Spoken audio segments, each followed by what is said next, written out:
Andrew Kreshik, City of Troy. Megan Quirk, CDTA. Patrick Jordan, Port of Albany. Bill Trudeau, City of Albany. Sandy Miswitz, Corporation Transportation Council. Mike Williams, CDTA. Melissa Shanley, CDTA. Rebecca Odell, Transportation Council. Jacob Beeman, Transportation Council. Jen Thomas, Transportation Council. Sharon Butler, City of Tahoe. Ed Snyder, GPI. Jen Dunn, Saratoga. Stefano Dyson. Chris Bauer, Transportation Council. Ryan Simon, Transportation Council. Terry Ward, Transportation Council.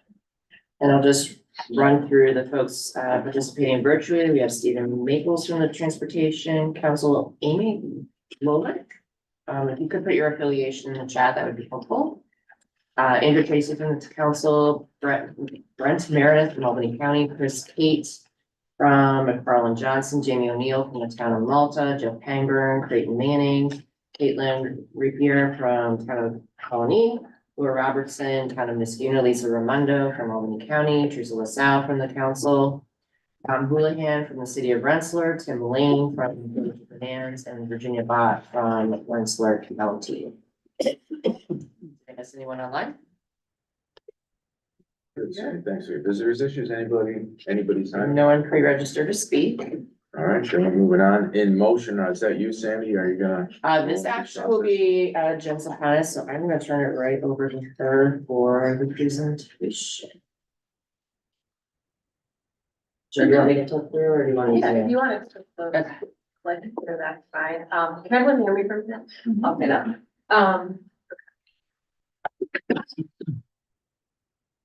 So we are going to talk about In Motion, the plan to 2050. This is the name we've chosen for the Metropolitan Transportation Plan. We chose it because we feel like it communicates momentum and change, and that we need to keep on moving and changing to achieve our goals and evolve with time. So next slide. So In Motion, the plan to 2050 is the name of our next Metropolitan Transportation Plan. Our current Metropolitan Transportation Plan, as many of you know, is New Visions 2050. The MTP purpose is to provide a long-term comprehensive strategy for coordinating transportation and our planning investments to align with the public and transportation users' aspirations and needs. The requirement is that it has to have a minimum of a 20-year planning horizon, which seems long, but we have been doing some more substantial updates more frequently to adjust with rapid change. And the planning horizon for this plan will be 2025 to 2050. It's required to be financially constrained, so while aspirational and bold, also feasible and developed collaboratively. Next slide. So if you participated in New Visions 2050 or previous New Visions, you may see some notable changes in the MTP update process. So New Visions 2050, there was one report after months of work on an executive summary, 13 separate technical chapters that were organized by mode or topic, a public involvement plan, and the air quality conformity analysis. For In Motion, we plan to do multiple graphically rich accessible materials, such as the story map, which we previewed here, as well as a regional vision summary, system performance report, and other smaller pieces of report, which will make up the final MTP. And instead of doing just a 90-day public review and comment period after the release of the draft, we plan on doing continuous and thorough public involvement at all phases of the plan. And somewhat similar to last time, it will be staff-led, but we will have guidance from one In Motion task force rather than the 10 to 12 separate technical subcommittees that we used to assemble. And next, so we're today going to talk a little bit about the task force, to introduce the concept and gauge some interest and get your feedback. So next slide. So as we prepare to announce that we're updating the MTP and beginning that process, we'll be assembling and establishing the task force, which will be approved by, needs to be approved by policy board in March. With core products, particularly the tip, also needing to be developed over the next 18 to 24 months. We really need a group of, committee members that can commit some time, roll up their sleeves and really get into the policy and strategy decisions that need to be made for this. So we're looking for about 20 people that represent a diverse view of the region and transportation, land use, housing, and other sectors and topics that transportation often intersects with. Next slide. And so what should task force members expect? They will serve as subject matter experts. They will be active participants and provide feedback on all of the MTP materials. They will serve for the duration of the in-motion plan process, which would be from March 2024, just a couple months, through September 2025, and attend at least 6 meetings. Next slide. So the MTP update schedule includes 5 phases. We've been in phase 1 and we are moving into phase 2, and then the last phase, phase 5, will end in September 2025, when we anticipate the plan being adopted by policy board. And as you can see, we've completed some key pieces of the MTP, and we've been developing materials, but the more critical deliverables are ahead of us and definitely need the task force's involvement. Next slide. And like we said earlier, public participation will be done in all phases, and we plan to use a range of tools and strategies. Next slide.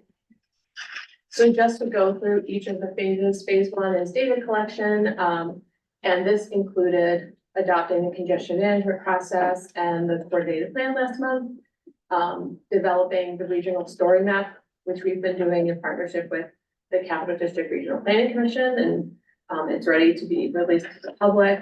And then next month, we'll be presenting the regional plans and conditions report and the public involvement plan specifically for the MTP.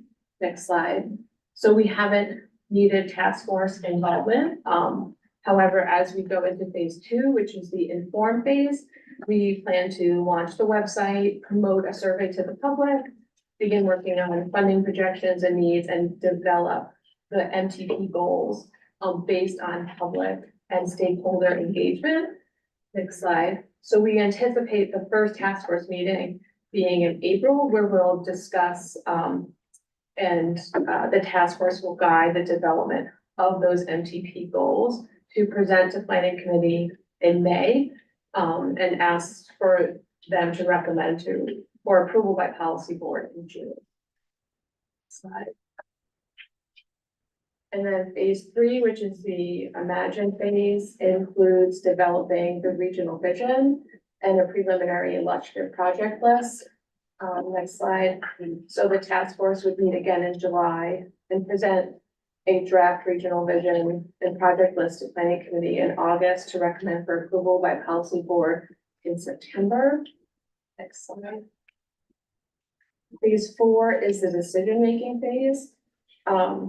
So the task force would be asked to dig into scenarios and strategies, like what does 1 million people living in the MPO area look like? What does zero emissions look like? How do we get there? How do we prioritize our project selection process to reflect that vision and goals? So next slide, there would be 2 task force meetings during this phase, one in October and one in December. And the findings of the policy and scenario analysis would be presented to planning committee in February, to recommend for approval by policy board in March. Okay.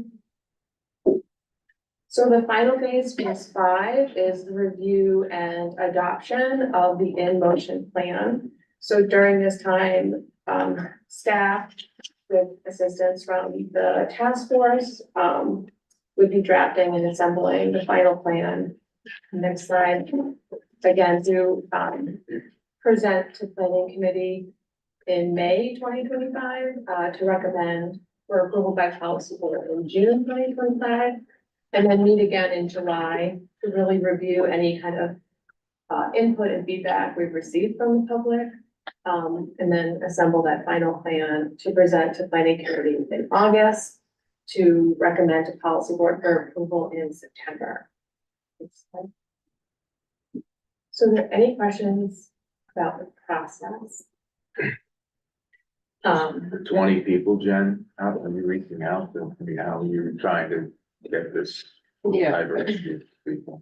When Jen completes her, remarks, I have a preliminary set of ideas and we wanted to get conversation going around the table about, you know, who would be invited and also to make sure, you know we ask a lot of the people in this room, just because maybe your entity might be noted as a targeted entity, doesn't mean you personally have to be the one who's involved. There could be someone else in your office or in your organization, that might be a better fit for this effort. So just keep that in mind. We'll touch upon that. So, we're planning to announce the MTP update initiation to the public, and we are going to do that by releasing the regional story map.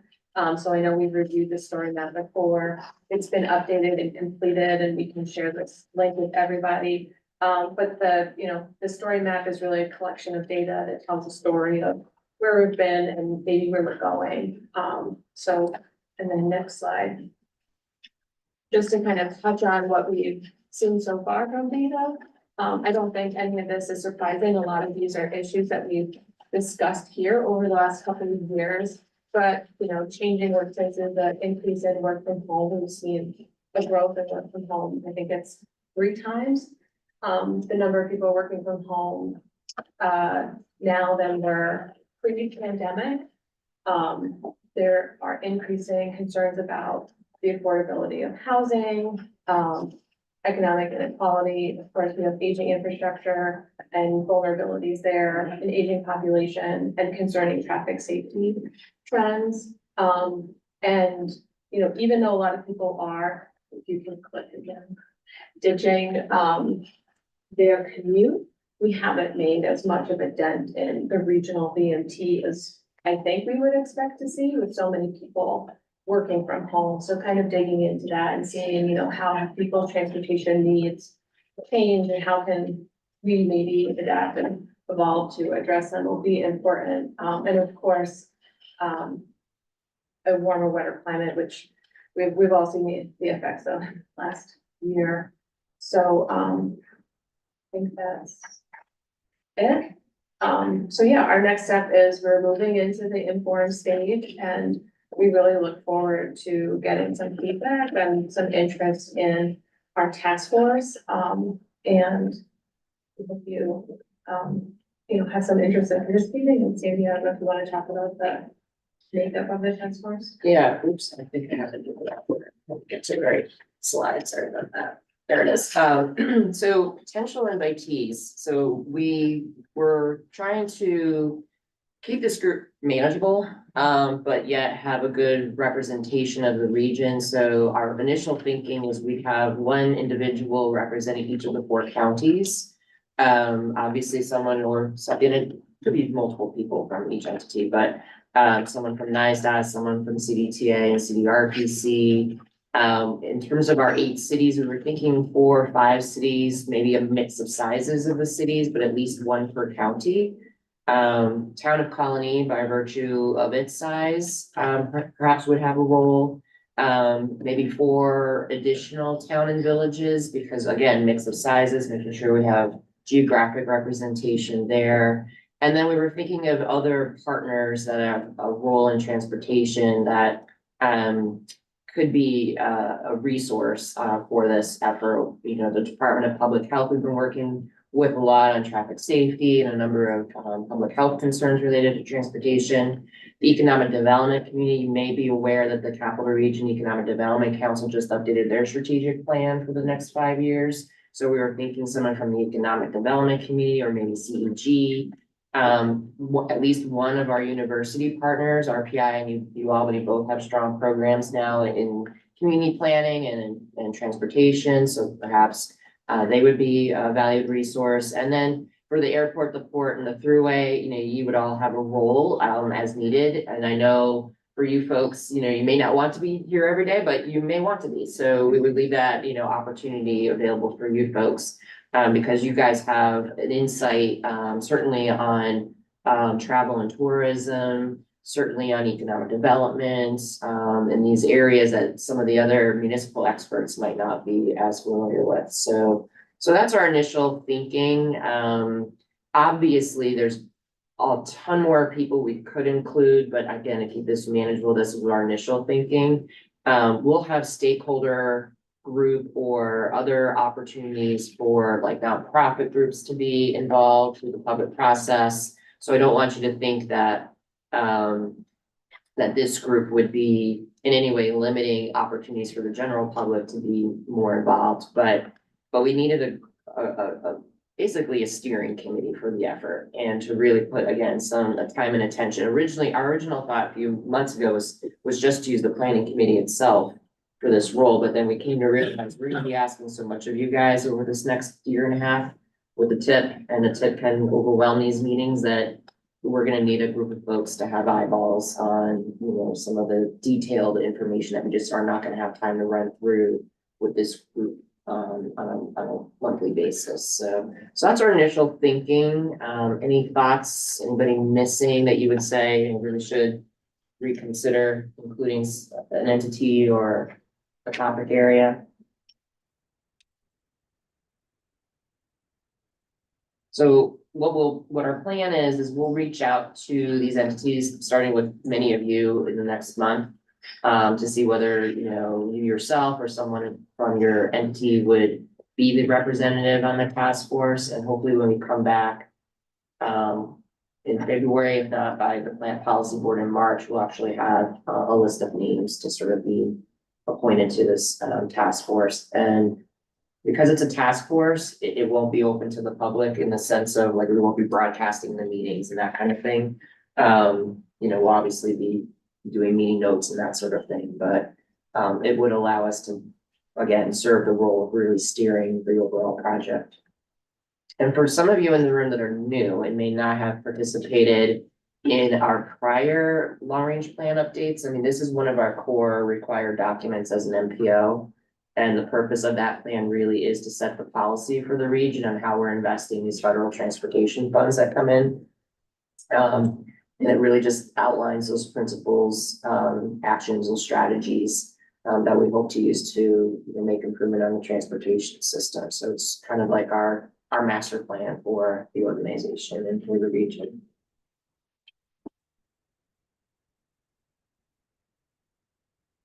Everybody volunteer at once. I know, trust me, we've had multiple discussions. We know everybody's time is very limited, and we're gonna do our best to kind of be as organized as we can be so that, we keep things as efficient as we can be. As you guys know, curveballs get thrown our way all the time. So, but we're gonna really try to do our best to make this as painless and hopefully interesting for you to participate in as possible. We have a lot of good foundational material already, and we've been doing a lot of legwork already to kind of start the next phases. So, Stay tuned. stay tuned. Can I, Sandy, first, compliments to yourself and staff. It's a major undertaking, and we talked several times about diverting away from new visions and the stovepipe structural sort of component of that, and it's more about telling the story, right? It's a big task force size to be met as a steering committee with 20 people. And I think ultimately, a long-range plan ultimately feeds the work program and then the TIP project selection. And as long as they have that sort of filter, there's such a variety of topics on there. When, we're still dealing with hundreds of millions of VNT as the primary driver, and how that translates to project selection. I think that's a big thing, the debate we have every tip update is around the metrics that we're using on this thing. So, I think it's really good that the story and things are definitely evolving and how that gets translated to future work programs is just that guidance to the task force and what the objectives and metrics sort of need to be laid out like that. Otherwise, it's hard. I mean, the state's got a statewide plan that's on, we've got, new airport plans going on. I mean, everybody's sort of got these and to make sure they jive with one another. But it sounds great from the start, from those individual committees that this is definitely a step in the right direction. Thanks, and we recognize that a refresh of our plan was needed. As Jen highlighted the VMT topic, we're still trying to understand. I think we have some anecdotal things, Uber, Lyft, Uber Eats, all these people working from home who are now ordering food all day and goods. I mean, that's impacted UPS deliveries, Amazon. I mean, all of these things are connected to the interesting VMT data we've been collecting, but people are moving, they are traveling more. And I think one of the topics our long range plan, even in the past, hasn't really addressed is the influence of travel and tourism in this region. We don't really, our plan has really kind of ignored the fact that we have a major airport, we have a track. We have people passing through, going to the Adirondacks, to Vermont, to ski, to do all these things. We really don't talk about the influence and the impact that has on our regional transportation system. So I think there'll definitely be some sort of newer topics that come into the conversation that we really haven't talked about much in the past. But recognizing we still have, infrastructure needs, we still have to build, a multimodal system, and how do we accomplish all of that with limited resources? Certainly the availability of data has changed. You can Yeah. drill into it so much more than we could 20 years ago. Yeah, there's different kinds of data resources available, and with all of these complementary plans going on at the same time, we'll be drawing obviously from all of that work to inform this overall regional plan. And there's a lot of good material already out there, and there's certainly more to come. Okay. Anything else? We're good. Move on to administration, previous meeting minutes, November 1. I had a question for you. Oh, DOT, right, do you have a way to track the traffic like daily on the northwest? I know the thruway you have, but what do you have on the north? There's several continuous comments. Are there? Okay, is that in, you guys get access to that? Yeah, we get access to all of the traffic data that DOT makes publicly available, plus we have access to some tools like Replica that just does some estimation. So we have a combination of resources now. That stuff's actually has some better side. We get lots of raw data, but it's sort of storytelling and Replica, origin destination stuff. Like you said, the mornings are not the issue anymore. It's noon time on. There is no peak afternoon thing anymore. Everybody's from lunchtime on are running errands all over the place, and truck traffic would be the other one that I would probably bring up. A lot of all the incorporated municipalities are having issues with the volumes of truck traffic nowadays, and it's very limited on what your options are to make them go somewhere else. Anything else? We're good? Friends in Saratoga. All right, moving on, administration, previous meeting minutes, November 1, 2023. Can I get a motion to approve those minutes? John, second. Any further discussion? All in favor, aye? Aye. Opposed, abstained, motion carries, thank you. Tip fiscal constraint summary table. We'll review the table that's on your screen here. So we're currently within our 5% over programming threshold that we give ourselves. So we're all good in that sense. We are slightly over programmed for the 4-year period. But that number has actually gone down since the last time we met in November because of some amendments that were approved in December that actually pushed some DOT project money out into the fifth year. So we've actually helped ourselves out on this, and so we're all good for now. Everybody understand that table completely? Good to go. Right? At some point, we're having a conversation with the Federal Highway Administration on the need for this table, but we will continue to do this until that conversation happens. Sandy, what are the numbers below the line? Section 5307, 5339. These here, Yeah, so these are the transit fund sources. Maybe Melissa or Mike, you wanna explain which programs those relate to? Sure. Our 5339, these are every year our formula funds, from FTA. 5339 is bus and bus facilities funding. So we use it typically for our bus replacements. And then 5307, is a variety of capital projects. A lot of it still goes to bus replacements, to preventive maintenance and just overall costs that we need to keep running service. So everything at this top portion is what comes through the Federal Highway Administration. And this lower portion comes from Federal Transit Administration. That's the distinction. The lower portion still is factored into the programming percentage. Yeah, Yeah, so you see, I've got it split out. If we just want to look at the highway funds, kind of that first subtotal row is just the highway funds. And then the bottom number is the total. So FHWA will look at that because, I mean, obviously there's So, a I mean, big yes, potential for. maybe, you know, I know Yeah. Maria used to come to these meetings and comment, specifically on this quite often, I think. Nicole has been here. I don't know if she's ever necessarily, talked about our fiscal constraint table specifically. So, we keep it on the agenda and I guess have it there before We need to them be to see.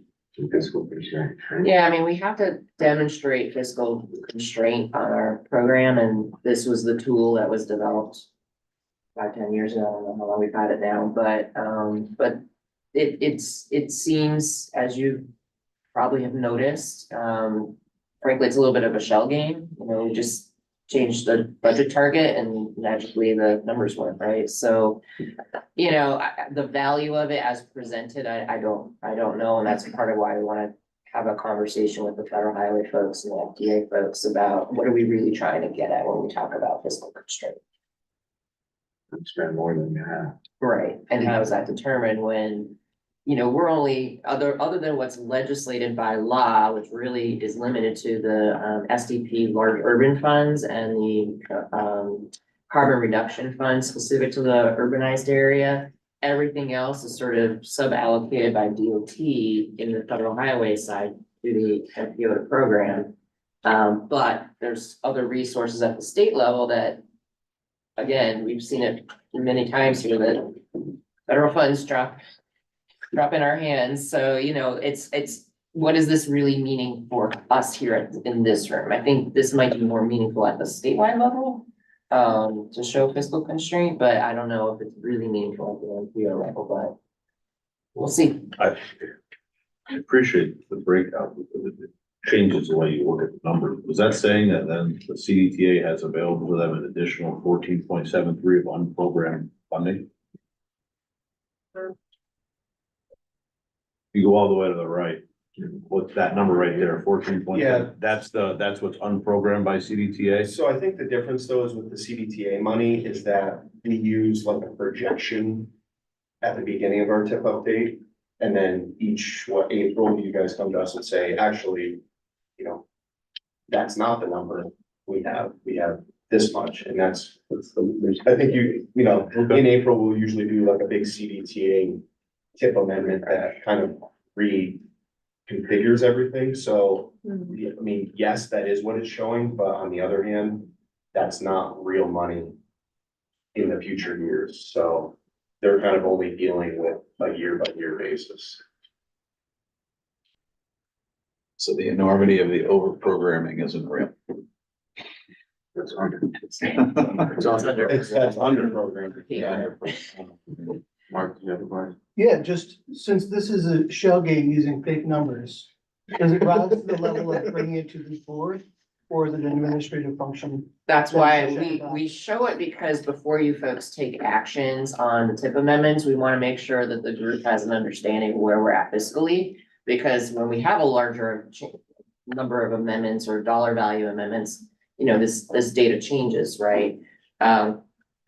It just, again, but we're questioning whether it's the framework of this makes sense.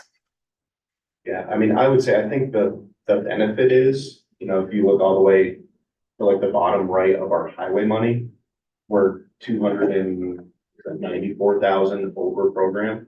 So like technically, in theory, we are programming more money than we have. But we have this 5%, you know, leeway that, again, I think has been established some years ago by Federal Highway. So we say, well, you know, as long as we keep it within the realm of, you know, reality, we're okay. And then we don't really change budget estimates. We really shift that money from year to year to say, well, we've got more money in this year now and less money in, you know, next year, and we'll worry about that next year. But as long as it stays balanced, but that number basically, you know, when somebody asks for 3 million of SPP urban, well, we really don't have it, but we'll move some things around to make sure that this table shows that we're staying constrained, which is kind of what I mentioned about like the DOT project moving out. We actually have more money now, or less over programming. You know, that's kind of a function of that. We had an $8 million amendment, but we moved out $11 million into the 5th year. So this table was good. The moving out isn't a big exercise, it's an actual project Right. that has to go, so it's not just playing with the numbers, it's a project. And if they were to want to authorize that money tomorrow, we would need an amendment to bring it back in. And in theory, we would ask them to, you know, show that 11, you know, that money then needs to go somewhere else to balance. But on the tip amendment, it couldn't be something as simple as a checkbox, like, you know, keeps us within fiscal constraint. So we do have that in, like, if you look at the amendment, like agenda item that goes out, we'll say, does this impact fiscal constraint? Typically, the answer is yes. Does it impact fiscal constraint enough to, you know, not approve the amendment? No, probably not. I mean, I guess the actions of the committee typically say no. But there's also the kind of the next checkbox there is offset. And that would be, you know, that's kind of determined by us as staff to say, well, if you're asking for 800,000, yes, it does impact fiscal constraint, but that 800,000, we would still kind of be within our tolerance. If you're asking for 8 million, well, that's gonna kind of make this table not look good. So that's when we would ask for that offset of moving out a different project or providing funding in another way. Like the action at our last meeting where the department had a larger tip amendment and they pushed, I think, one of your 787 projects out, to offset that large ask on the, back in the And this gives us a running snapshot of it, and I don't particularly use this one on a regular basis. I mean, the federal fiscal year snapshot is not the calendar that we operate from. Yeah. I know, and we do show this basically because Maria was asking for. And then this is why we're questioning, you know, staff has changed at Federal Highway, so with the newer staff, we're questioning whether there's still value in doing it. We're doing it because the prior staff members asked us to do it this way, but we're questioning it ourselves, so. You may not see it like this in the future, we'll see. It's a new record on discussion. I know, sorry. What What happens when you have no tip amendments on the agenda, right? All right. Still gotta talk about the money. Are we good? Moving along, action item, planning committee officer nomination, election, Sandy, are you gonna? Yeah, Take so the lead. at this time of year, we usually go through and hopefully reaffirm our officers. Steve Feeney has been our chair, has graciously agreed to continue on as chair, so long as there's no one else interested in serving that role. Joe Stephen Graves was our prior vice chair, and I guess the news will be breaking soon. I'm gonna be leaving the city of Cohoes. starting next week, taking a position with the Blue Wave, it's a solar developer out of Boston, focused primarily agrivoltaics, photovoltaics, and I'll be managing the development in New York State. So with that, reflecting back, and I know we've spent a lot of time on the first part, so I won't take too much time, but very fortunate to have done what I've been able to do in Cohoes with the team. For 4 years, also being at this table, very cherish these memories because I've made connections here, but also you can see the real world applications of what we're doing. So very fortunate to be here. Moving forward, Sharon Butler is going to be taking my seat until there's a planner assigned. I would say go easy on her, but when you get to know her, you'll understand why I say go easy on the table, Sharon. With that, if anyone has any interest or knows of anyone who has interest in the position in Cohoes, send their name to me. And going forward, feel free to contact me, take my number info if you want to, stay connected in the future. So thank you guys. And in response to my inquiry, Pat graciously has offered to serve the vice chair role in 2024. So thank you for offering to do that. That's just because Steve hasn't missed a meeting yet. See these gray hairs, I don't want it to last that much longer. At least their hairs. So we'll need a motion to affirm Stephen and Pat. Second. Motion Bob, second Joe. That doing this correctly through all the right channels? Sure. So we have a motion, we have a second. Any further discussion? Further discussion, I guess, then call for a vote. All those in favor? Aye. Aye. Opposed, abstained? Motion carries. Thank you, Pat. Thank you. In motion, we're going back, are we? So we're not obviously going back, but this action is just to, we're asking you to, basically affirm the draft scope of work and, the proposal for the in-motion task force. We need a motion for that. I'll make a motion. Right. So we have a second. Second. Any further discussion? Well, all in favor, say aye. When opposed, abstain, motion carries. So we're in motion with motion. Motion. Okay. Tip amendment guidelines revision. Are you gonna tackle that one? That will be Jacob. I'm gonna pull up this for the folks listening in virtually. So many of you might be familiar with this, others maybe not so much, but so we have basically this document that outlines the kind of guidelines and thresholds for responsibility of approvals when making changes to the TIP. So that's basically whether a change can be done, we'll say internally without committee approvals, or whether it needs to go to the planning committee or policy board to get approved. So we have a current document that's been on our website, and we've had it, we've been using it for many years. So we thought that it was kind of time for a refresh. Some of the language is outdated. Maybe some of the references weren't necessarily kind of in the terms that we use today. So we've been working with our TIP task force to update that document. And this is the draft that we've come up with at this point. So I'm going to go over just kind of some of the higher level changes. Some of the ones that I think folks in this room might be more, maybe not concerned with, but more, might affect you more in terms of just like the changes to the cost threshold and things like that. So in general, it's a 2-page document. This first page is just kind of like a narrative describing, what the document is and what we're looking for, and just kind of some different scenarios. So we reworded this narrative, removed some unnecessary language that was in there, and referenced some things, again, terms that we don't really use anymore, and probably made it confusing. The second big piece, if you look at the top here, you see the term administrative modification. I think this is a big one. You'll hear us use the word project selection here in these planning committee meetings, and maybe if we're discussing a TIP amendment with you or a TIP change. So really a project selection change is the term that we use now. That means we can change the tip without planning committee or policy board approval. It's a smaller change, schedule change, or a small amount of money.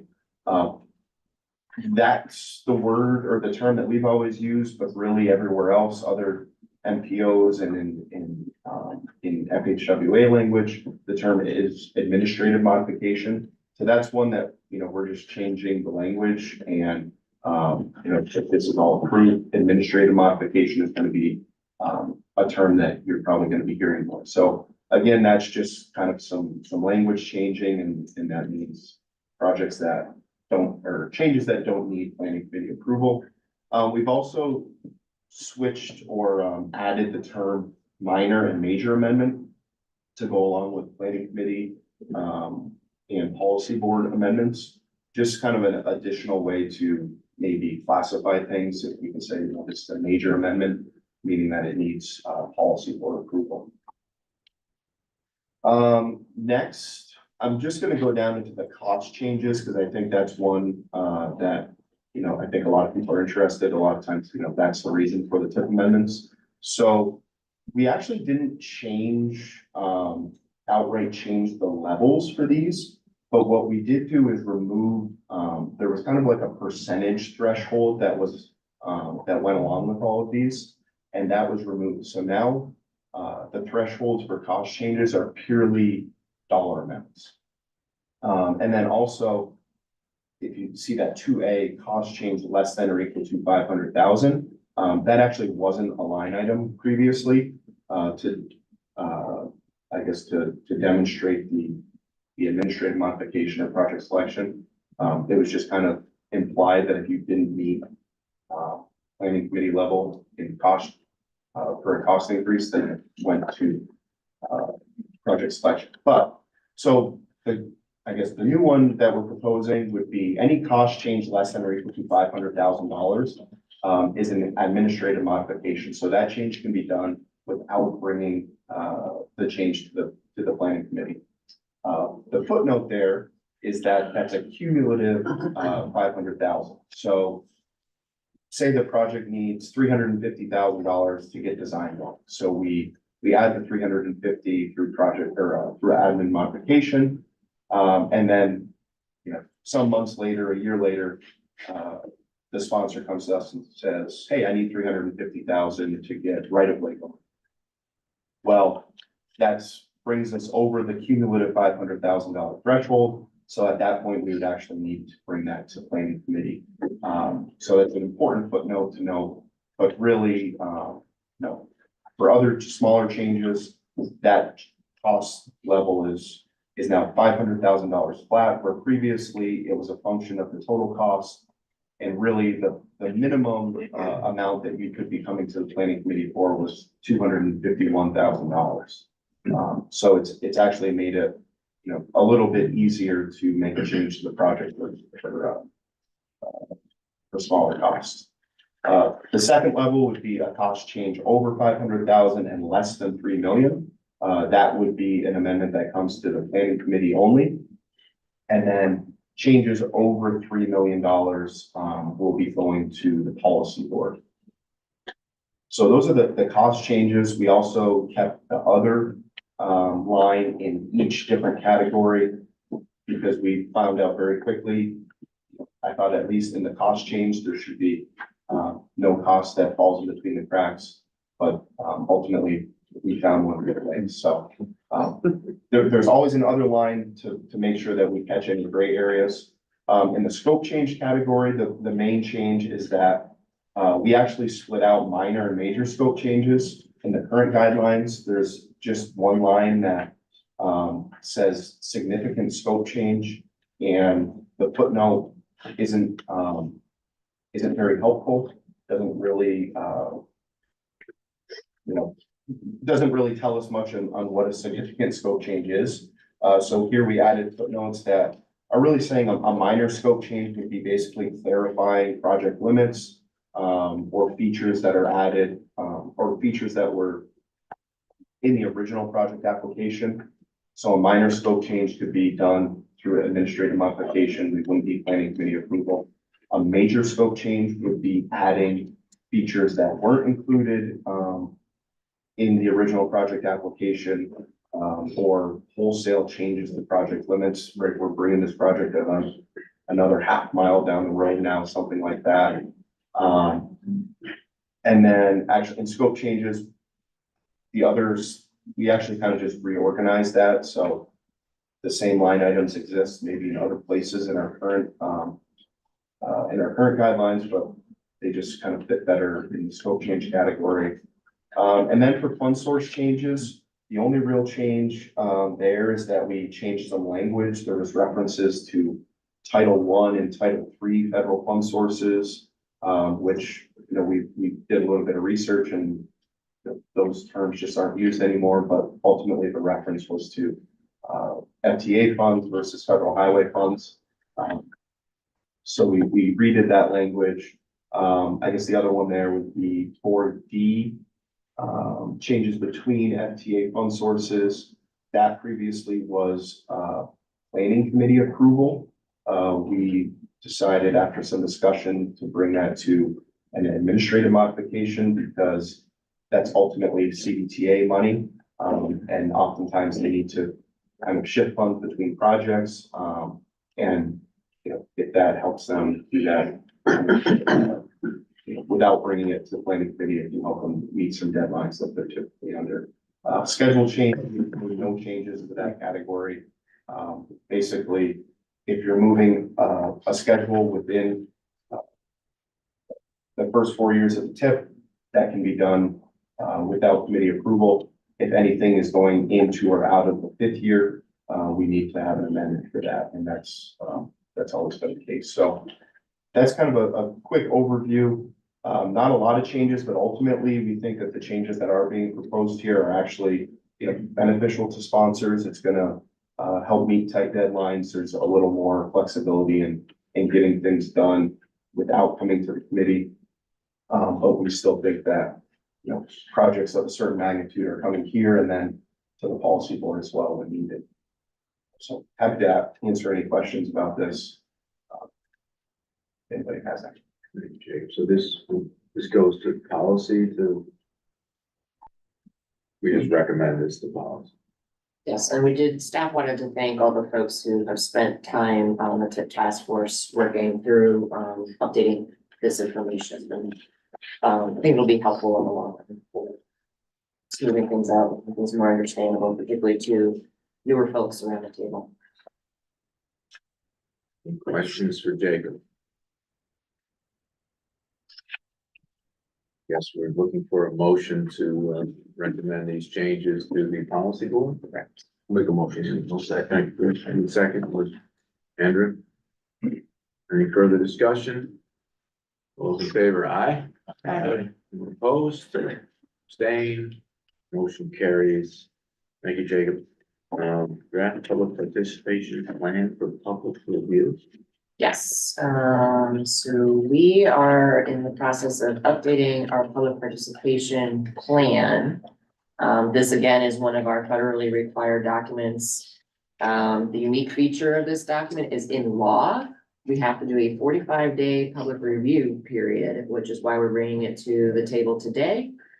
So that we can bring it to the policy board in March. Stephen is going to present. Let me get things set up for you, Stephen, and then we're ready to roll.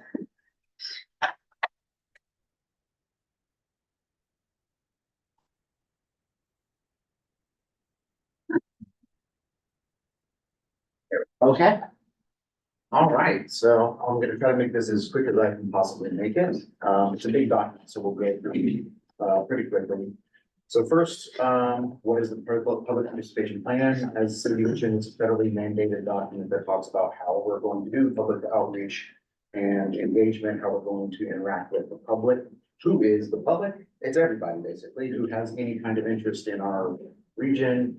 And it's important, I think, to just clarify, it's individuals, it's organizations, it's agencies, it's everybody. There you see a couple of the federal requirements, some of the legislation and executive directives that sort of frame how this plan comes together and what it looks like. So we wanted to talk about, how we're approaching equity, and basically this is our statement, about how the Transportation Council understands equity at the intersection of transportation and public participation. As well as our approach to equity, which is basically that we are approaching this rather than a lens or a focus, we want to think about this as integration into our processes. So what does that mean?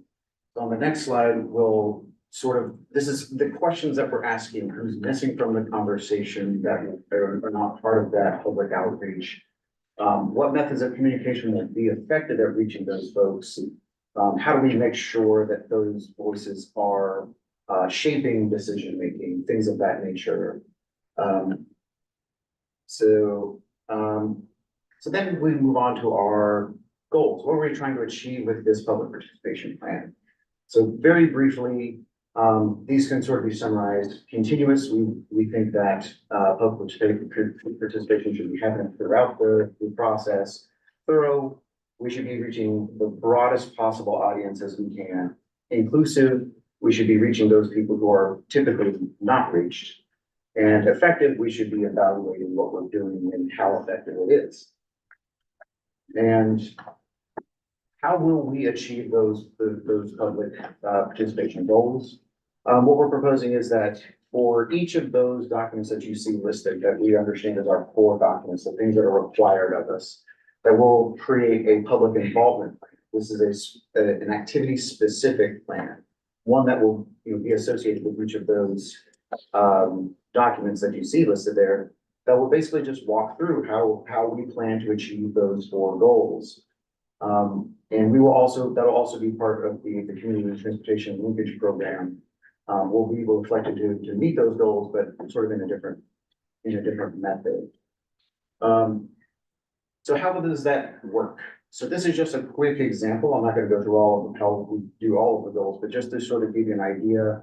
So the goal is inclusive. There you see the policy about reaching out to those folks that we don't necessarily always that are historically underserved. So we're going to lay out a few things that are required.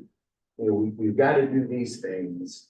And then on the next side, you'll see we just grabbed a few of the things that we've also put in this document just to guide other things that we should be considering as we're putting together that public involvement plan.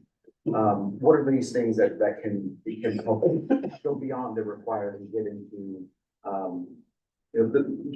trying to get to that more effective goal. The next section of the public participation plan is just making sure that we're recognizing and that the public understands how often are these core documents being updated? When was the last time they were adopted? When's the next time that they're scheduled to be adopted? And then what is our minimum public review period? And basically, it's for most of our documents, it is 25 days. So that it kind of lines up with our planning and policy board cycles. As Sandy mentioned, this particular one is in law, it dictates that it is 45 days. So that's why we're a little bit out of sync with the rest of them.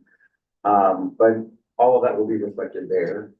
And then of course, we have to amend documents from time to time. And how does that intersect with public participation?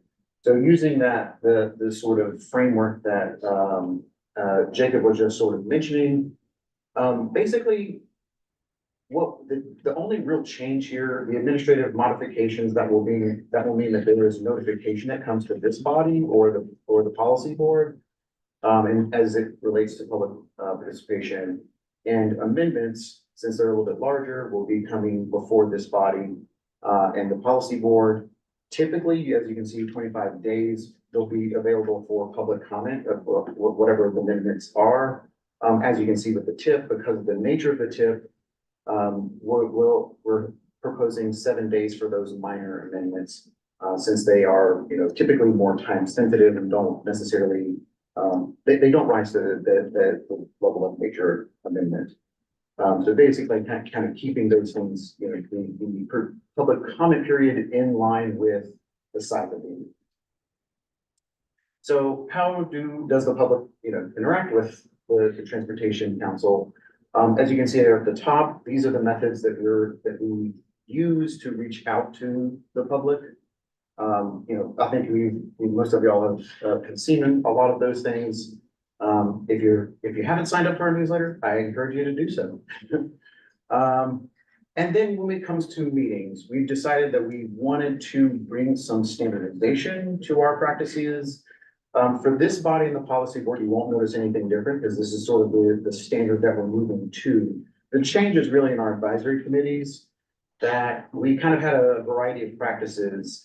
And we made the decision to understand the advisory committees as a public body, and as a public body, they will be meeting these requirements that you see listed below about how the public can participate in those meetings. So then finally, we turn to evaluations. How are we going to understand how well we did? We're going to basically have three different kinds of evaluation. The first one, that core planning product. We mentioned forming that public involvement plan. So we'll do some evaluation of, once we propose what we're going to do for that activity, at the end, we'll say, well, how did we do? The community planning studies, the linkage program, the Kent Transportation Council staffer will sort of do a quick review. How well do we do meeting the goals in that study process? And then finally, we'll conduct an annual public participation evaluation that will look at the totality of it. How did we do overall, including things that are not specifically about the core planning activity or, studies. And what will those evaluations contain? It'll be a quick overview of what the quantitative matrix and qualitative objectives, how they were met. We'll talk about that in just a second. We'll talk about whether our overarching public planning or public participation goals were met. And if they weren't, what's our best understanding as to why they didn't work? And from that, what can we learn from it? What can we change? What did we get out of this process? So on the left, you see our proposed quantitative metrics, fairly standard stuff. I think the one that's most interesting to point out is we are going to conduct an equity analysis of the attendees and participants to the best of our ability. That means collecting demographic information at meetings and in surveys as best we can, and then comparing that, to what first the demographic representation of that particular study area, or if it's a region-wide to the region. We are setting some annual goals to try to meet or exceed each of these metrics, year over year.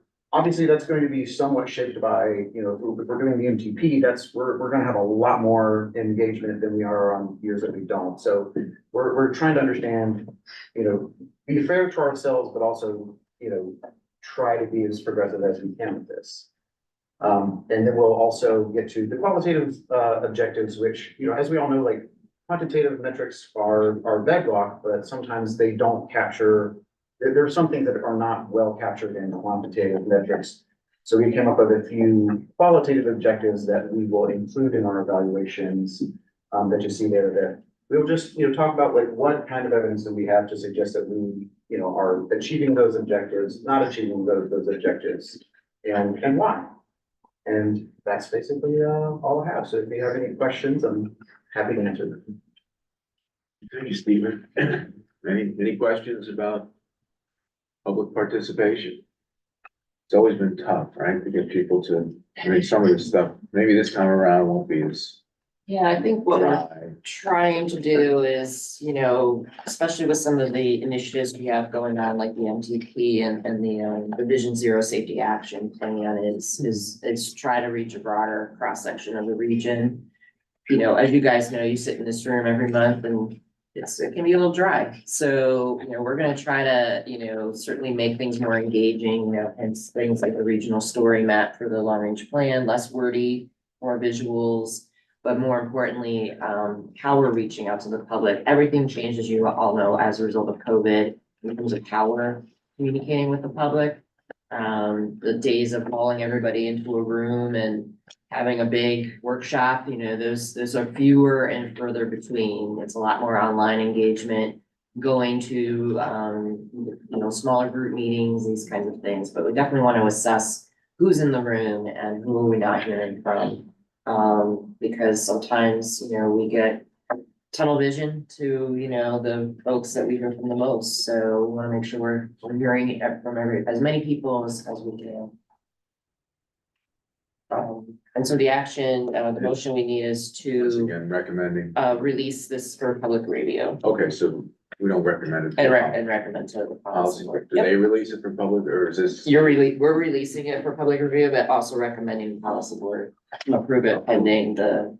The outcome. Yep. All right, can I get a motion to release the draft public participation plan? I'll make a motion. Do I have a second? I can say. Chris, thank you. Any further discussion? All in favor, aye? Anyone opposed? Abstain? Motion carries. All right, moving along, Title VI Assurances Update. It sounds like one of those dry things. This is one of those dry things, but I will just quickly. Under law, we have to have processes by which someone can file a complaint if there's been a civil rights violation. Some other violation or wrong done to members of the community. So what we've done is, since this had not been updated since I became executive director, we did a lot of modifications of the name of the organization, my contact information, these sorts of things. I think the interesting thing that we learned from recent census data prior to that release of census data, Spanish and Chinese, who are our primary second languages in the region, we now have to add Arabic to our list of regions, of languages, I should say. So get used to this script. It's gonna be new for us. You're gonna start seeing it on more and more of our documents. Everything else in here is sort of just required language. There's an org chart in here. But basically, we're just asking you to approve these changes to the document. The language is based off of. That's what census. I think we pulled it from the most recent ACS data, American Community Survey data. Yep. We'll be sharing with you the updated limited English proficiency plan in our next meeting, which further reflects that. The languages that are included are mandated by federal. Carrie, so the threshold is set by federal government? 5% or 1,000 people, whichever is less, and it's set by. Thank you. Which means we'll probably be adding some others shortly. Probably. I was looking at material from New York City, interesting, at least their forefront languages, there's still 5 of them, I believe, but some other cities are seeing more and more languages now, so. So the motion being, To approve them, update. Update? Yep. can I get a motion to approve the update Title VI? Assurances? Tom, second. Okay.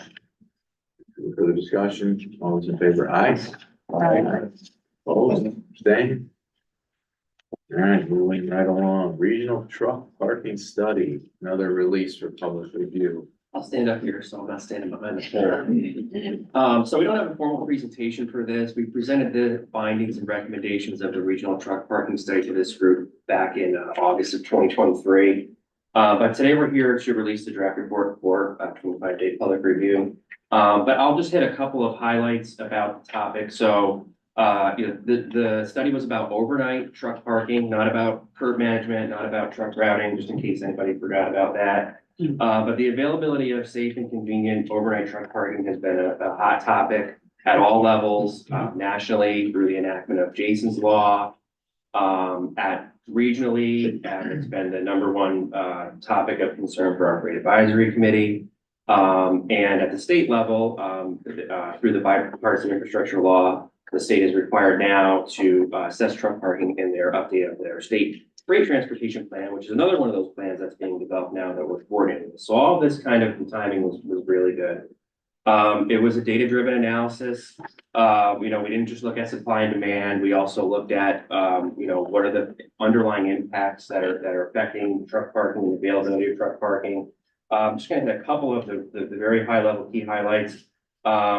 We're not over capacity, but we're at or near capacity, the combined capacity of all of our facilities in the region right now. We did identify 3 areas of concern where the demand exceeds the supply on a regular basis. And those are on the east end of I-90 in New York, near the Massachusetts border, so think Berkshire Spur.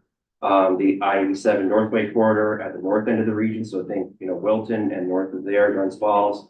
And around the I-88 New York 7 interchange in Rotterdam, near the cluster of industrial parks that are in that area.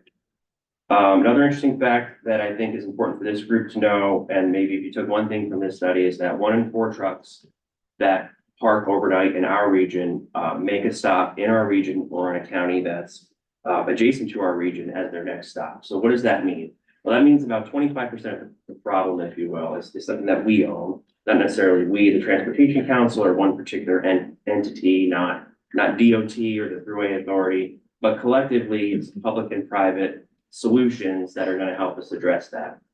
So think about, we own about 25% of the problem. And I say that because truck parking is a topic that's easy to sort of slop off and this is somebody else's issue.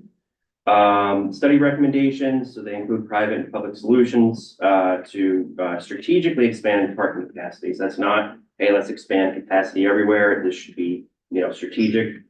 It addresses staging needs for commercial industrial land uses, emergency truck parking situations, and idle reduction in electrification and information systems. So anyways, that's a really quick overview of that. I encourage you to check out the document. It's on our website now. Today, we're asking for you to release the document for a 25-day public review period. The next steps will be, of course, to address any comments that we get. We'll seek the approval of the policy board at their March meeting, and then we will incorporate findings of this into the update of our next MTP, which, as you heard about earlier, is something that we're in the process of doing now. And this might also fall into one of those topics that Sandy mentioned that, is maybe something that we didn't talk about a lot in New Visions, but is a newer topic for the next MTP. So anyways, I'll stop there. Happy to answer any questions. Any questions? What's the end goal game with this type of study? To send it to the feds to get everybody together, private and public, to say this is what we need, or? So that's a great question. There's a couple of different things here. So first of all, it's good timing as far as communicating with state DOT about what we see as the issues in our region. We've already been doing that with them so that their state plan reflects, kind of what we see as being the issues here. And that's been going well. At the local level, we're hoping that some of our members will consider truck parking when commercial industrial developments are being proposed. And so that's something that, isn't traditionally considered in the development review process. So we're trying to get them to think about that. And let's face it, there's some places where it probably is even more important, like Skodak or Rotterdam or Wilton, where these facilities seem to be popping up. So it's kind of a multi-pronged ideas as far as who we're trying to reach with this. I think there's several different audiences. One of the other things that we have that I think will be most useful to the folks in this room is a toolbox of what we see as, being things that we can do collectively.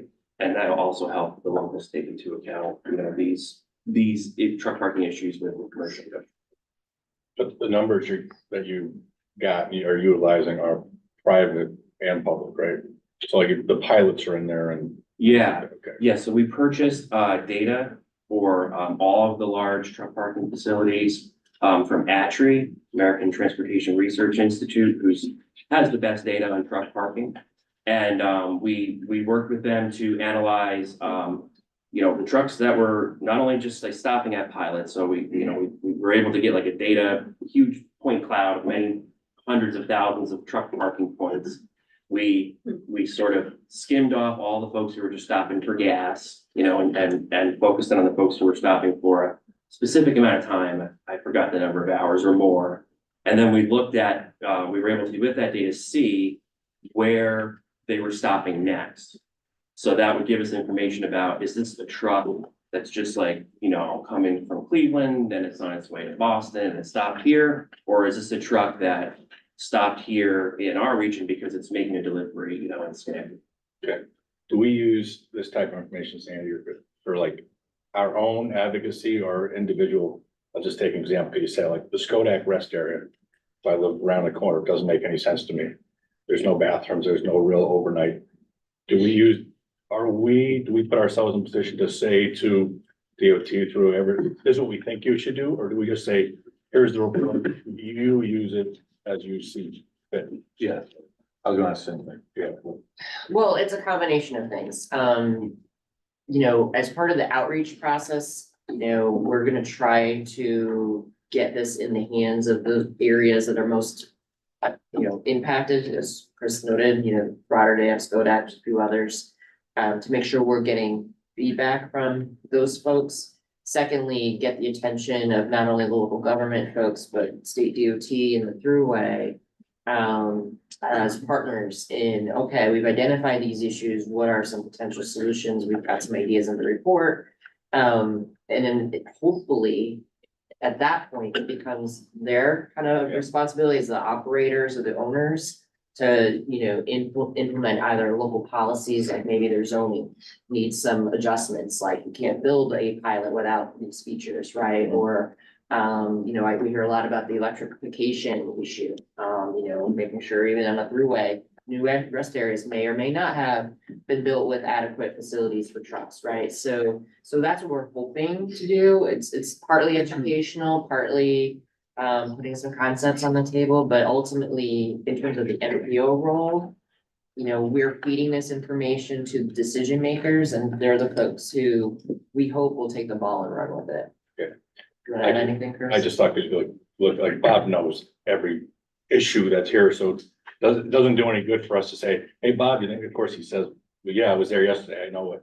So is there, and when your bosses say, okay, thanks, you already know, is there a way for us to say, we've all looked at this collectively, we think this is a good idea. Yeah, I sit on the task force, the statewide one here, and this is a huge issue as you go downstate. I was curious, one parking facility in the 5 boroughs apparently, and people got to park up in the Capital District to make a delivery in Brooklyn the next morning. It's beyond just the neighborhood sort of solution. And this is where it gets into what develops into our capital investment strategy that, truck routes and truck parking are a reality. So I don't, when it comes to the federal aid, DOT doesn't propose anything that doesn't come through this body here. And so the last few rounds, none of the partners around the table have put, let's build a truck parking facility here. So it's nobody's issue and everybody's issue, which is kind of sort of where this thing is laid right across the board, right? It affects somewhere else. Like you may be headed another 600 miles the next day here, and we need some place for them to park overnight. But I guess what my question would be, because I was on the committee for a while and I told someone else, is that, in the case of, I was involved a little bit with the pilot in Rotterdam, that's closest, but I worked for Creighton Manning when that was getting developed, is that was a private entity that saw a need and built a truck stop. Now that truck stop is, 100% occupied. Well, they went from a local care from Morabito to Pilot, which is a national huge company. Right. And all of these trucks have, all these outfits have contracts with them. So it became a destination. So it wasn't, and there's only 40 or 50 spots. Well, what I'm getting at though is that the town of Rotterdam, you didn't put money into it. Not, And the DOT didn't put money into it. But I guess what my question is that there is, if you're doing supply and demand, if there is demand, how come the market isn't adjusting? Is it because we have regulations in place, the DOT and the local governments? So all we need to do is maybe loosen the regulations, because if a group like Pilot's coming in and they're saying, look, we're at capacity. Usually when someone's at capacity, they don't just say, I'm done. Usually they say, how the hell can I make more capacity? So what's going on that there isn't more capacity? I think it's multi-layered. There is a commercial component at a place like Pilot. If they hit a threshold where if somebody's in a self-contained rig, they're just looking for a place to park. They're not looking to go and spend money. So there is, if there's that need, I think there's going to be a component there. to coming into Capital District. I mean, Bond has exploded with 2 new facilities out on the freeway here because there's a commercial desire for them. But I mean, we're still building commercial now out in the 7, And you look at 88 the, and then you interchange. look at the size of the facilities in Montgomery County, they're building Walmart, down distributions, I mean, it's huge distributions, and I don't know what they're doing, it's The report outside of our does, region. the report does talk about. Yeah, we had mentioned, it was on the. Yeah, if I could just maybe just put some context to a couple of things, and I'm glad these are all really good questions, because first of all, this is a really good example of, this is a very complex issue. It's not just a matter of like, right, there's more demand than there is supply here. And it's not just a state, as I mentioned, a state solution, and using the Skodak one as an example, you know, really this, and it's not to say they're not useful in some sense, but just a parking lot doesn't do a whole heck of a lot for these. They're humans, right? They're stopping for 10 hours. So just having a parking lot in Skodak with nothing next to it is like, well, if I have to stop there, I will. Maybe I have to sandwich or something. The truck driver community has told us they prefer to park in a Pilot or something like that. So, you know, they actually prefer the private, you know, Loves, Flying J, all those, because they have amenities, they have showers, they have laundry facilities, all these things. However, to complicate that situation more is, like, to use the Pilot in Rotterdam as an example. Pilot's not making any money off of a truck just parked there, right? They're making money off of a truck buying fuel or buying goods in the store. So they're not really incentivized to just make like a huge parking lot that has way more spaces than they need, because they're just gonna have folks parking there. And actually, a lot of those are going to a reservation model where you have to pay to park there. So the point is, it's a very complicated issue. It's also wrapped in, you know, these are human beings who have human needs. They need bathrooms, they need places to eat, they have all, you know, all. So that's why it's really more than just a public solution. And let's face it, I mean, truck parking, we're talking about replacing bridges, we're talking about paving roads and all the other things. Truck parking is gonna fall down, way down on that list, right? Because it's not, you know, but it's not the most important thing that we're funding here. So it's not just gonna be a public solution, it's gonna be a mix of both. And you know, maybe, you know, one of the things that we have in the report that is an example of something that was done in Pennsylvania was a location where a public lot was installed next to a private lot.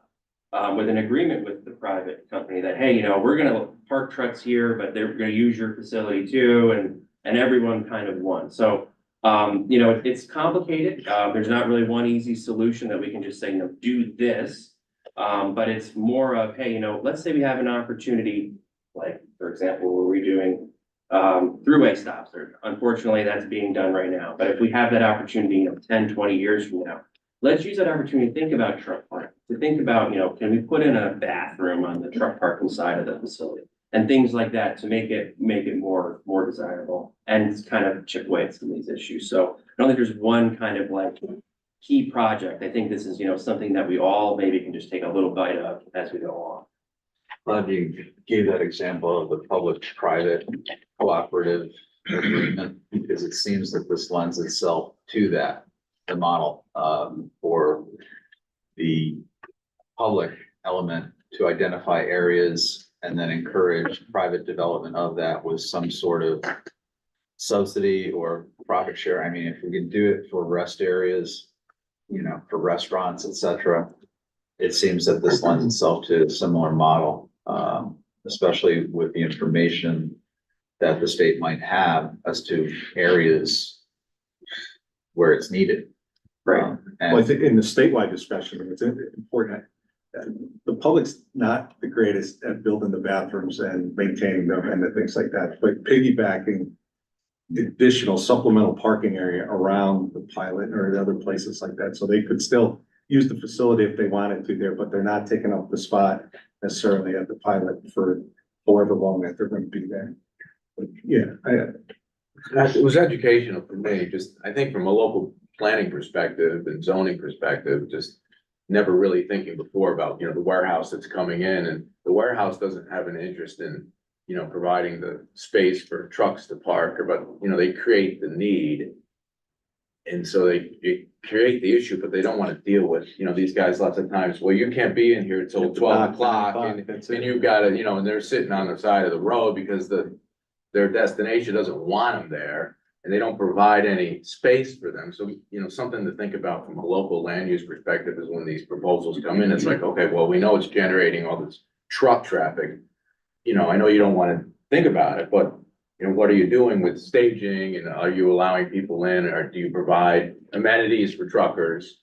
Yeah, and once it's approved, they can do it. Once it's, yeah, so, I mean, it was helpful from my perspective to, Yeah. I know from working with some of the larger industrial, at one point they were talking about dock in a box and a lot of stuff that they never really materialized at their facility, like they were gonna have, doctors available and a lot of stuff that just never materialized, but, it's something that opened my eyes to, you're generating all this traffic, but you don't wanna necessarily, with the issue that you might be creating, so it was helpful. Yeah, it was It the first. pointed time out we've a lot ever of stuff to studied me that I never really thought about. Yeah, it was the first time we really ever studied this. There's not a ton of MPOs who undertake this work. It was definitely a learning experience. And I think it's one of those things that we're gonna kind of keep on, every few years, let's think about this and how can we refresh this and think about it, with new information. As one of the people from Saratoga, are the locations of these stops changing routes? Like, are people truckers, for example, if we place something south of Saratoga, would that full traffic on to the Parkway and out down from Saratoga? So that they can get to the. I mean, generally, they are located along there, so like, it's about 75% of them are, folks who are making a stop here, but then going to some other place or coming from another system. That other 25%, could impact local routes. What we're recommending as best practices, let's say, for example, you have this is sort of, easier to do at the beginning than later, but if have a new industrial park, okay, well, maybe you could have that developer pool the resource, and not, instead of having, 5 separate industrial sites with 5 separate parking areas, you can have them pool that area and put it right at the site. So you concentrate sort of the parking issue or whatever right there, and then the routing as well. I don't know of any areas where maybe like to use the Route 7 in Rotterdam as an example. Maybe on that one small stretch from the interstate to the facility, it would increase traffic, but I don't think it would change the patterns locally because the trucks are essentially going to where. So, but like, we're getting a lot of through traffic, so they're just going through town to head north. They're not delivering things. They're coming from the western part of the state. That's what I'm wondering is we reload, would they change their route? I don't think that overnight truck park.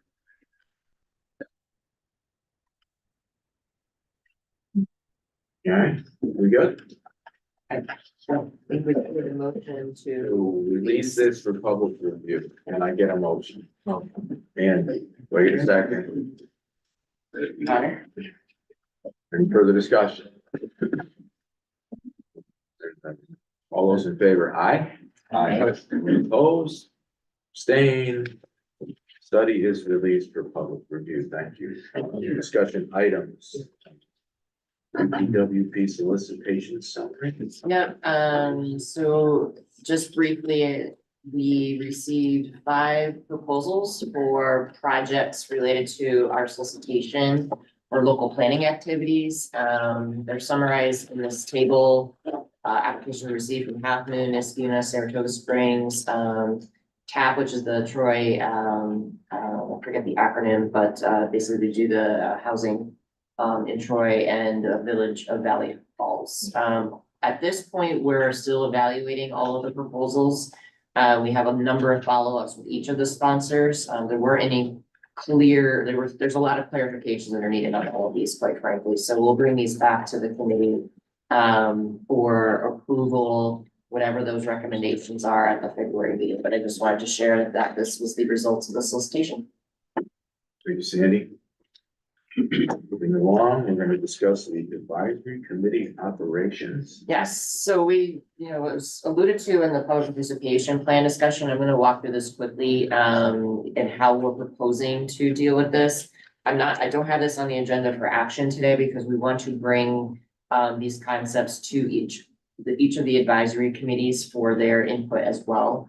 But as we noted, we're trying to bring some consistency to how we operate each of these advisory committees, making them public entities for, we have the 5 advisory committees, the Active Transportation Committee, the Freight Committee, the Human Services Transportation Advisory Committee, which is the renamed Regional Coordination. Regional transportation. That weird acronym. Thank you, Carrie. So we renamed that one the Human Services Transportation Advisory Committee. The Regional Operations and Safety Committee, and then the Equity Committee, which currently is dormant, but we're working on bringing that back sometime in 2024. So we wanted to clarify the roles and responsibilities of the advisory committees, the roles and responsibilities of the participants, and sort of outline a framework for their operations. So in terms of what these advisory committees would actually be doing, aside from the networking and the sharing of best practices, those of you who've been on our advisory committees kind of know the primary role of the groups. We wanted to make sure that we identified some things that they were actually, quote, advising on and what those things would be. So in talking to some folks, we brought this to the TIP task force, and like I said, we'll be bringing this to the advisory committees themselves. Obviously, they would be having an opportunity to provide feedback and input on our required products, our long-range plan, UPWP, TIP, et cetera. Also, they would have a role in commenting on our regional and community planning studies. So regional plans like the upcoming Vision Zero Safety Action Plan, our linkage program studies. So, those things go without saying.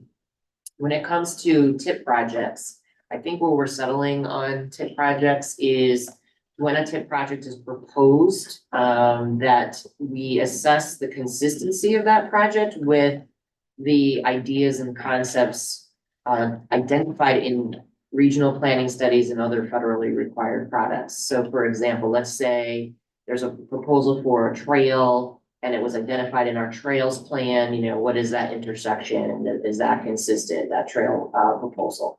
Rather than commenting on things like this roadway project is proposing a 12-foot lane and I want it to be 11. That's what we're trying to steer away from, because that's a design decision that would be undertaken at the level that the sponsor is doing their public process. So we're trying to make a distinction here between the conceptual points at which TIP projects enter the NPO versus that detailed design step when you're really getting at street level and designing things. The other area that we would have the advisory committee sort of engage with at the request of our member agencies and anyone in the community are things like the larger planning and environmental linkage studies. So we just did this with 787.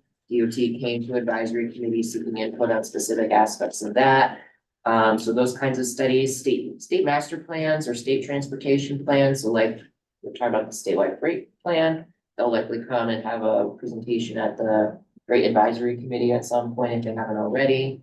And like I said, the regional and local planning studies, and maybe there's a municipal comprehensive plan that someone says, hey, we're trying this new thing, we'd like to get your input on it, or it's for CDTA, the transit development plan and other transit related plans. But whatever these documents are, that the advisory committee could be used as an opportunity to provide some feedback and insight.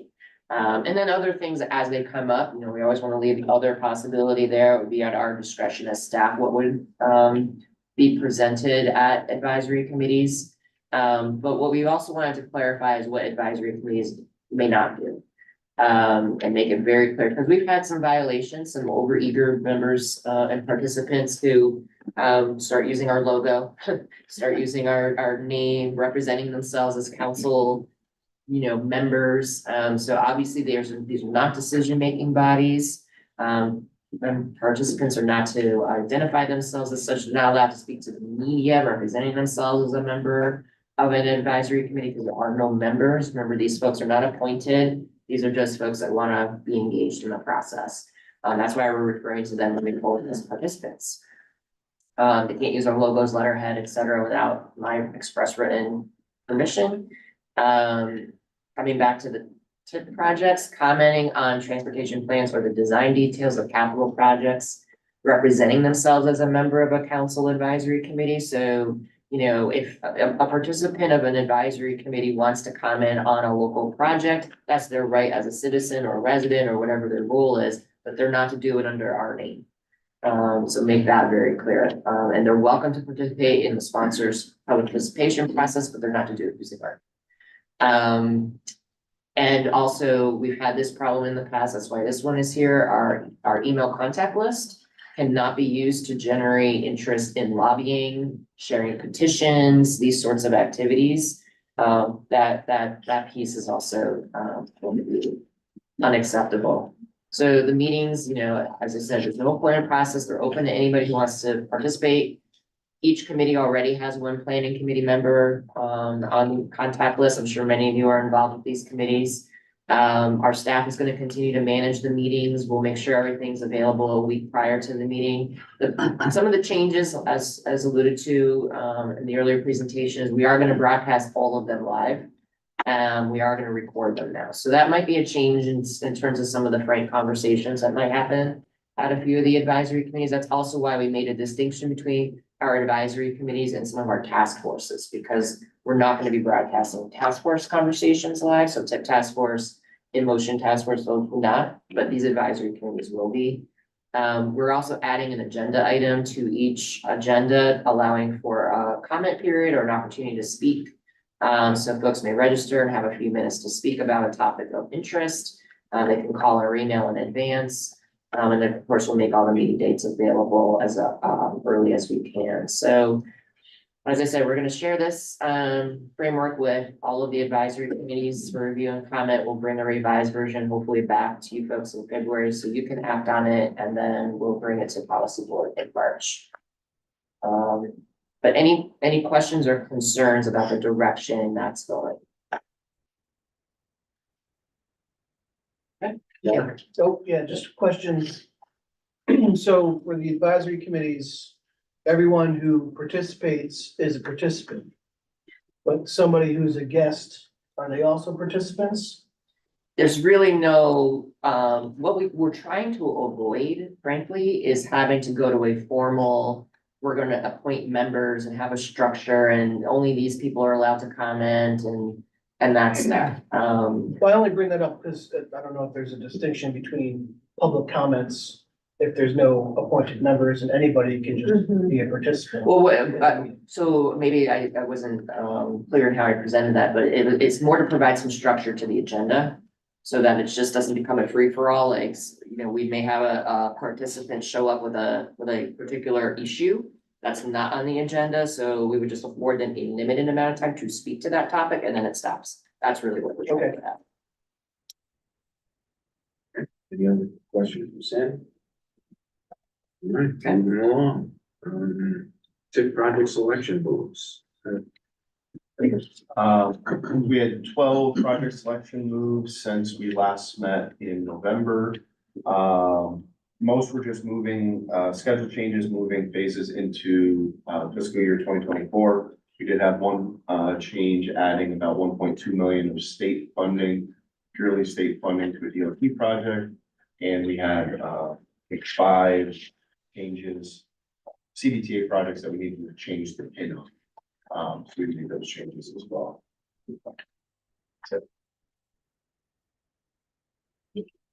Next questions? Okay, local project delivery. So let's see again, as always, we have our project delivery table available here at the meeting. If you're interested, take a look at that. We're always happy to get your updates. It's also available on the website. On the website as well. Next month, kind of got back into the schedule of reaching out to our sponsors on a monthly basis. So next month, so I'll probably the next day or so, I'll be emailing Schenectady County, Town of Glenville, and Village of Scotia for their updates for the February meeting. And I've got Ken with Saratoga County to talk a little bit about their Northern Sim Smith Trail Design Project. Awesome. In honor of Mike Valentine, who always loves to talk about trails, I have our director, Jason Kepper here, as well as Ed Snyder from GPI to kind of go over some of the Northern Trail extensions for the Zim Smith. Thanks, Jim. So yeah, this is the, one of the design only projects. Really cool projects, extremely complicated projects, but the county did a tremendous job, I guess, getting us to the point with a feasibility study and identifying a route and looking at some alternatives before we got to this point. So, the northern extension, again, takes you from Oak Street, its current terminus, to, the Saratoga, State Park. It consists of 5 segments. Those segments are broken up by essentially roadway crossings. Again, this is design only. However, segments 1 and 2 did receive construction funding in 22 through a CAP project. So that's being progressed concurrently, as we speak. Segment, again, very complicated. There are 26 impacted property owners, which contains about 29 acres of right-of-way acquisition. And really that's mainly derived from, we're utilizing much of the existing water line and sewer easement. So under the project, we're acquiring most of that easement to the trail at that location. It also involves floodway coordination with FEMA. So the Cateroff Creek is directly in the middle of this project. Requires a extensive bridge span over 100 feet. And again, going through that floodway coordination with FEMA. There's another hurdle that we're currently going through. There are significant wetlands throughout the corridor as well. So we're going through coordination with wetlands, identifying where opportunities where we can reduce or avoid those impacts. There's several perennial and intermittent streams throughout. I think right now we have 10 identified. A lot of those are going through existing culverts that were utilized or put in during the water line, sewer line installation, going back, that probably 80s, some of that. Yeah. So a lot of those culverts are deficient. Some are extremely deep, 25, 30 feet down, twin barrels that are more clay. So again, more hurdles we're trying to navigate through with that. But again, overall, the project is still progressing. We're on schedule for preliminary design. The floodway study is underway. Property meetings have been going well. There's 4 scheduled for next week. Some property owners are very for the trail. Some are warming up to the idea of the trail. Obviously, it's going to be a change. So the county is navigating that appropriately. The goal is to have segments 1 and 2 and that TAP piece in construction in 2025. Right now, the full county board is in support of this project. The county has full support from New York State Parks. So where the new terminus is going to be. So that's tremendous that they're on board with it. Full support from a lot of municipalities that are adjacent to the project or within the project. And the various organizations that utilize the corridor are again very supportive of the project. So overall, again, full speed ahead. We're excited about the project and continuing along. If there's any questions, feel free to ask. Ed, what was the length? Did I miss that? 4 miles. 4 miles. And as part of the design, are you gonna put an estimate together? Correct. Yep. So we're breaking it out. Again, it's 5 segments. 1 and 2 have already been funded. And the county has construction funding for that. So it's just gonna be this remaining piece. As the alternative gets refined and really identify the final route, then we can put some hard numbers to this and see where it's gonna land. We don't anticipate we'll get, the full shot, for the remaining section. Because again, there's a lot of complications. With the bridge is gonna be in that segment, some parking areas, et cetera, that need to be yet identified, but, again, the tremendous project. Further questions? No. Thanks. All right, moving on, NISDOT project delivery. Just a couple things, as we're in January, everything is in our letting queue for the remainder of the state fiscal year. We've got 2 lettings next week, the multi-site cover project and the painting project at the Route 378 bridge, about 14 million worth of work there, so. In terms of the rest of the year, that's, unless anybody has questions. Status of regional transportation planning initiatives. Just quickly, we have, the tables on the website, but we have 10 active, community planning studies. We expect at least 4 of them to wrap up by the end of the fiscal year, which is the end of March. The remaining 6 will carry forward throughout the remainder of 2024.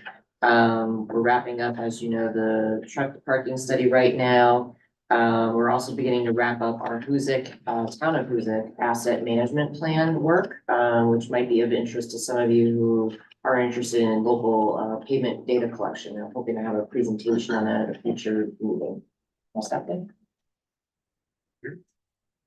Regional and local planning updates. Are you gonna say anything I else? think you have heard enough from the transportation council, so I will defer. Quick question. Yeah. I got the email yesterday about the Route 4 corridor meeting. Is the council in charge of that study and pushing things through, or just a facilitator? So that's one of our community planning Yeah. studies. So we're basically, we consider those sort of joint planning efforts. Okay. But we're issuing the press release, on behalf of the towns. Do you know how many people went to the one earlier this year, which I totally missed, so I don't know. Unfortunately, Chris is. Yeah, I know. There was, I think, like around 80 people, I think, in person. That's all right. And then another, about that many online. We had a huge That's pretty good. turnout. We actually had to get a new venue for Okay. this one. Because we were. Yeah, 'cause that we might have. I might have a few people show up, because those of us that, we always say as people that live there, it's a disaster. And the questions that are on the website that you put up are the same from 2006. So it's obvious that neither town has done anything to, and all the things that were in that report. I'd say there's 10 bullets that put that together, maybe 2 were addressed and the rest weren't. So not that it's a wasted effort, but I'm wondering how you or us can, how do you force them? How do you push this after you go through all of your staff's time and money and everything else to actually do something? The roundabouts are working. I never thought I would say that in a sentence up further. But then they just push it into the traffic lights that aren't timed properly, and the 2 towns probably don't work together. The afternoon, I mean, the afternoon is like an apocalypse. It's like 2 miles. My wife goes around to the other exit and comes in a completely different way to get kids because you can't move. Right. I mean, in terms of what the MPO can do, obviously it have pretty much used the carrot and stick approach, incentives, to encourage folks to apply for, or go for, projects or local government actions, policies, whatever that, that's why we have the linkage program. I mean, I think across the state, there's not a lot of MPOs that offer what we do to the locals to help implement plans. But, our authority is somewhat limited, right? You can't force anybody and this could be a long range plan question in terms of policy, because if the policy board wants to have a little more accountability on things, I mean, you could say entity X has had 4 linkage studies and has really implemented none of them. Are we gonna give them another one? Right? And that could be the policy board's decision of, hey, you haven't done any of this stuff, we're not gonna spend any more time and money in your community. That's a pretty strict, policy, but I mean, that's something that could be discussed in the context of the long range plan, is to how to incentivize and have some accountability on the things that, we can't account for administrative changes, there's so many variables that come into play, limited funding, local politics even. Right. So I can tell you from a staff perspective, we wish we could have more authority to do things, and kind of have more accountability, but I think that can be brought into the NTP. I just wish there was a way for us, or the policy board, to say, maybe the city wouldn't admit to doing it, but if a developer or somebody continually doesn't do something, then you don't give them any more money. So if this town of East Greenbush comes in and says, we need a grant for this, you say, not until you fix those lights, or not until you put these sidewalks in, or not until you do this. Yeah. Get the carrot out and get a bigger stick, kind of. Chris, was there a follow-up meeting to the one that was at the firehouse that MJ did? That's That's this next that's- one, yeah, at the high school, so. January 16th. Okay. Yep. In person at the Columbia High School. At the high school, yeah. And, or online, just register if you want to. Was there, I believe, on that first meeting, there was some concern by people about, like a disconnect area. Anything move on that? Yeah, well, I'm just saying broadly, we tried to address all of the concerns that were brought up. I mean, not to take anything away from the first meeting. It affirmed what we kind of had already observed, what was going on out there, so we were kind of well positioned to address the comments that we had. But it's, you know, there's a lot. of Yeah, there's a lot. Trying to say. Yeah. What's the Potentially a lot specific area? more. 4 and 1. It's really weird. It's, so between, we know where Cracker Barrel is, exit 9. Yeah. So from there down to where, well, now where our new Chick-fil-A is, which is a disaster. So then you added another light and another couple hundred cars a day. So basically, but a mile, 2 miles in each direction of the East Greenbush, North Greenbush line. And 2 supervisors that when you talk to them say, it's their problem, which, you know, Bob knows about. We're on to that Okay, the huge Chick-fil-A traffic planned study. development had next to the Home Depot area. Yeah, exactly. Just an existing driveway. Yeah. Haven't changed. You're just taking the traffic that's already on the road. The Chick-fil-A and then at Aldi's, which then took all the traffic that was at the Aldi's and Rensselaer and put it up at the same location, right across from a brand new plaza. It's just. You did mention there's a Denny's right there too. I mean, forget about it. But that come up and take a ride. Going there for lunch. Suburban apocalypse. Yeah, my God. I did just want to mention and remind everybody, Bridge New York, the bridge application piece, they're due to us January 12th, just as a reminder. Are we good? Good on Route 4? Good. All right, CDRPC, Mark.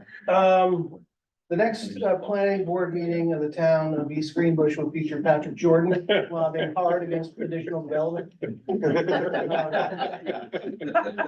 2018 to 2022 5-year ACS has been released.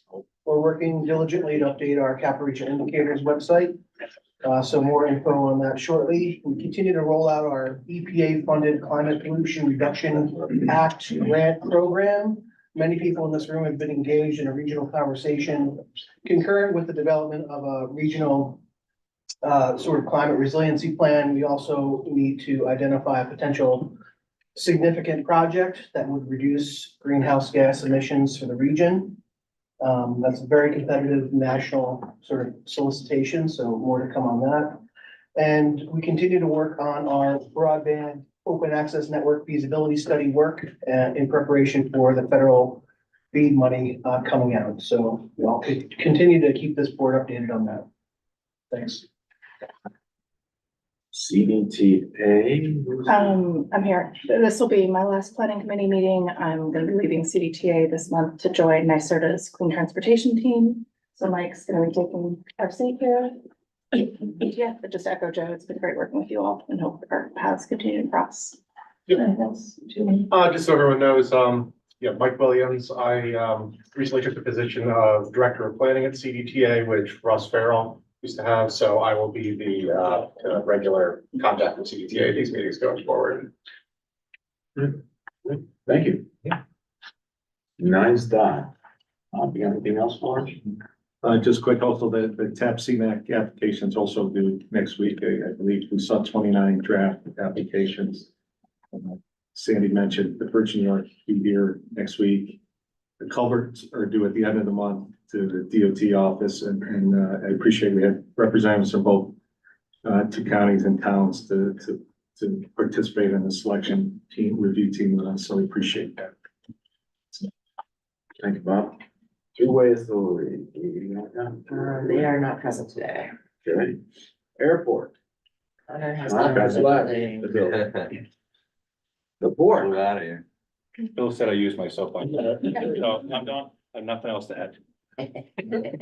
We good? All right. No offshore wind controversy, nothing we can talk about? No, it's already in the last Not one. today. All right. Doesn't change. Local government. Local government. Anything? Just at the county conference for Saratoga, planning and development, the registration is open for February first.